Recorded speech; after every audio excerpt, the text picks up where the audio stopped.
Hello everyone, and welcome to another episode of Adaptations Across Countries. I'm your host, Carrie Anderson. It's kinda hard not to talk about giant robots on this show. Power Rangers, Spider-Man, and now of course today's subject. But it's no surprise. Robots are a big part of our culture.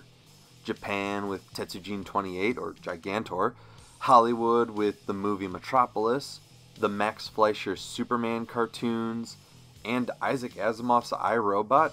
Heck, you could technically call the golem of Hebrew mythos a robot. Yeah, we love stories of robots, battles, and especially the pilots. That's why, of course, we're going to talk about one of the most beloved robots of American television, Voltron, Defender of the Universe, and of course, King of 100 Beasts, Golion. Originally aired in 1981 on Japanese broadcast, Golion was a series that came from one of the biggest giant robot rushes of the time. Shows like Daltanius, God Sigma, Gold Lighton, and Dagram. But design-wise, Golion stands out as it uses very similar detail from Super Sentai robots. Though, more than likely, given the timing, it's possible that Golion actually influenced the design of Super Sentai robots such as Gao Ranger and Goseiger. But despite this impressive design, Golion supposedly wasn't originally picked up to be the titular Voltron. In fact, Golion was meant to be the third Voltron, according to the toy catalogs. The first was originally Dairuger 15, which we'll talk about at a later time, and the second was Albegus, which never aired on American television. The original intention was for future Robo Daltanius to be the Lion Voltron, but due to translation issues, the producers asked for the Lion one, which was mistaken for Golion, which makes sense since it's in the name. Though, despite my research, I can't seem to find a source for this, so take it with a citation needed asterisk. But with Voltron established on American television, it would be an amazing hit for ratings and toy sales, though not without some changes to the story. Golion starts out with a harsh reality that after World War III, the Earth has been decimated.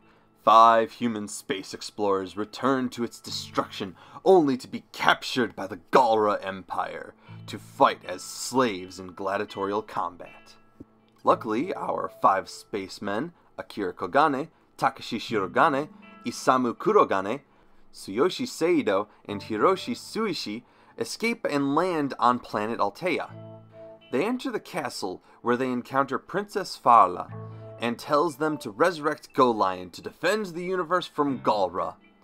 But the main characters aren't safe, as Isamu Kurogane dies in the 6th episode.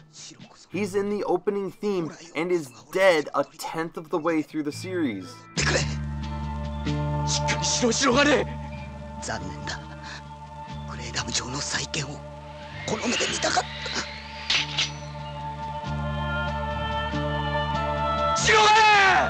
Oh, but in Voltron, there's a doctor on planet Ebb that can save him. And he was never heard from again. You've got to stop them! Sorry, I can't help you from Voltron now. There's a doctor on planet Ebb. Get me there fast! I mean, he was heard from again, but like the weirder thing is like, it's not actually him. It's like his twin brother in the Golion series. It's weird. Oh, and his English name is Sven, while everyone else has some simple names like Keith, Lance, Pidge, Hunk, and Princess Allura. Surprisingly enough, there's not much culturally different between the two series. This is probably due to the very medieval pseudo-Catholic design of the various robots, characters, and settings. However, one bit of cultural inspiration was the mythology of Golion. See, Golion was the fiercest warrior, but became battle-hungry, always searching for stronger opponents until they challenged the goddess of space to battle. The goddess splits Golion into 5 and is scattered to sleep on the planet Altea until it is needed once more. This is clearly influenced by the story of Sun Wukong, or as some of you more know, Son Goku, who similarly caused a ruckus and challenged the Buddha, only to become trapped under a mountain for hundreds of years. That is until a priest came to free him on his journey for the scrolls of Buddha. In Voltron, however, this was a trick by Hagar, the evil witch, who disguised herself and attacked Voltron. This was most likely done to keep Voltron as a very good guy by taking away any sense of impulsiveness or moral ambiguity, making sure he is definitely a good guy in the eyes of children. In fact, nothing bad ever happens. In Voltron, no one dies. They are just sent to the hospital, in a deep sleep, sent to another dimension, or impersonated with robot duplicates. Still working my head around that one. Like, I get it, kids, and making sure that there's no, death in these series, but still, it's just awkward, man. Yeah, Voltron is littered with censorship, but to some degree, it's understandable. Golion gets really damn violent. One of my favorite scenes is when Golion flies by and waves to a bunch of farmers who then get eviscerated by a bunch of alien red berets. Then they fly back and just take in the carnage with such empathy. I mean, wow! Mortal Kombat wished it could have been as utterly cruel as this show. Now, censorship is pretty common when it comes to adapting anime to America. American televised values tend to be pretty conservative to subjects of sex and violence. Heck, we couldn't even handle the not-so-gruesome death of Optimus Prime. They had to bring him back to life and keep Duke from dying in G.I. Joe. Looks like we made it. Men, Doc says Duke's gonna be A-OK! Yo, Joe! However, in Japan, shows like Cutie Honey and Yatterman would show full frontal female breasts. And shows like Kamen Rider Amazon would have monsters' limbs being ripped apart with blood gushing everywhere. And these were aimed at children. Today, however, with the westernization of Japan, it's become more careful about what they air, as evidenced from the Yatterman reboot anime in 2008.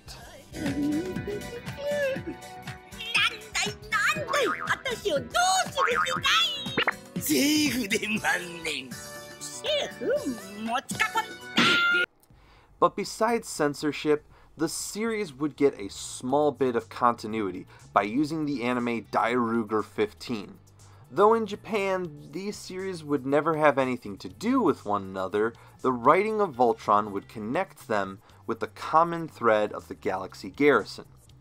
It's funny to think of these two unrelated series gaining continuity today. It's like if someone made Pokemon Season 2 from Digimon, and Season 3 from Monster Rancher. But this is not uncommon, as Robotech would do the same thing a few years later, and even Saban would do this with VR Troopers.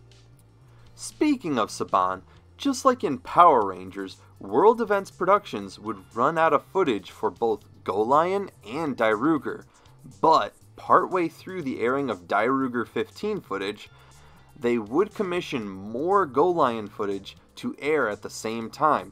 That's a full hour of Voltron to watch every day, and Sven was back! But this would also lead to the American exclusive crossover of Voltron Fleet of Doom, wherein both Voltrons would meet and defeat the ultimate evil. But eventually the hype died down, and the third Voltron never came to be. But this would not end the series, as new spin-offs would keep rolling out in comics, 3D animated cartoons, sequel series, and of course, a Netflix reboot, which I'm sure more than some of you are familiar with. But that's what's fascinating, is the historical precedence to Japanese media Voltron had from its initial run. Think about all we've talked about. Golion's design would influence the mechs of Super Sentai and Power Rangers. Its multi-series strung canon would be done again by Robotech. His The censorship is reminiscent of the old 4Kids days of anime. The American distributors commissioned more episodes just like in Power Rangers Season 1. And it would be rebooted throughout various decades just like Transformers. Everything that happened to anime and Japanese TV in America practically happened to Voltron. But, to be fair, he started it. Ciao, guys. Voltron, defender of the universe. Voltron, defenders of the universe.